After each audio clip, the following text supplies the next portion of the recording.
नमस्कार बच्चों। कक्षा 8 के बच्चे हिंदी व्याकरण के पाठ 9 जिसका नाम है संज्ञा, इस पाठ का रिवीजन करेंगे। बच्चों रिवीजन करें शुरू करेंगे हम बुक एक्सरसाइज से। तो चलिए शुरू करते हैं। प्रश्न नंबर 1, नीचे दिए गए शब्दों के उपयुक्त भेद पर सही का निशान लगाओ। ये जो शब्द दिए गए हैं इनके सामने संज्ञा का भेद कौन सा है और सही है या नहीं है ये बताना है। सही पर हमें सही का निशान लगाना है। अमृतसर व्यक्तिवाचक संज्ञा है, मकान जातिवाचक संज्ञा है, प्रभुता भाववाचक संज्ञा है और लिखावट भाववाचक संज्ञा है। इसके बाद अब प्रश्न नंबर 2 पर 4 संज्ञा शब्द लिखिए। 4 संज्ञा शब्द लिखने हैं। इसमें 4 प्रमुख व्यक्तियों के नाम, 4 मुख्य व्यक्तियों के नाम लिखने हैं, जिनमें हम खिलाड़ियों के भी नाम लिख सकते हैं, राजनेताओं के भी लिख सकते हैं, फिल्मी नायक नायिकाओं के भी नाम लिख सकते हैं। तो कोई भी 4 नाम हमें लिखने हैं।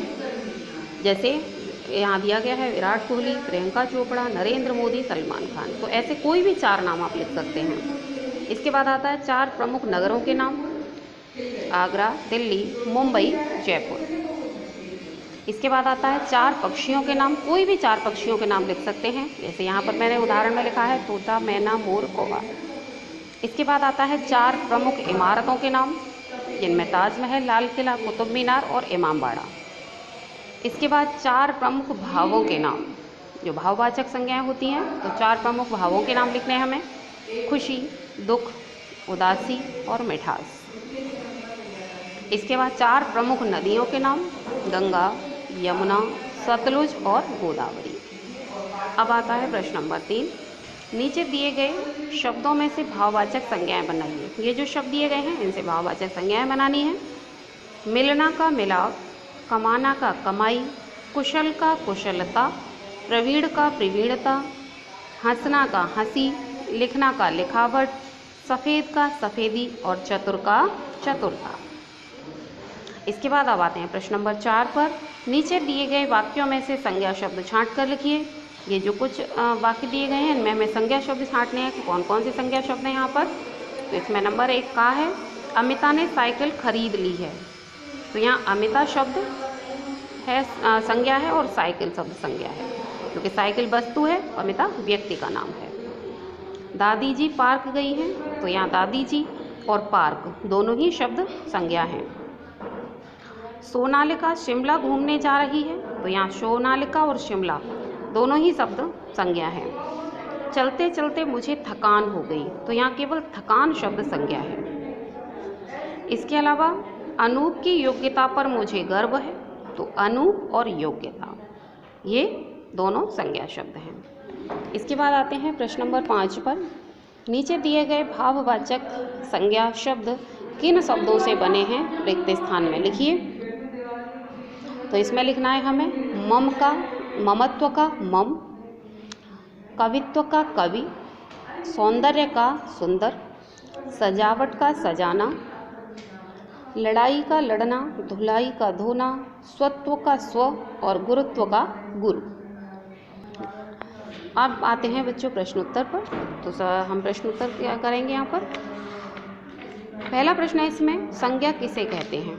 तो इसका उत्तर है किसी व्यक्ति, वस्तु अथवा भाव अथवा स्थान का जो बोध कराते हैं उन्हें हम संज्ञा कहते हैं।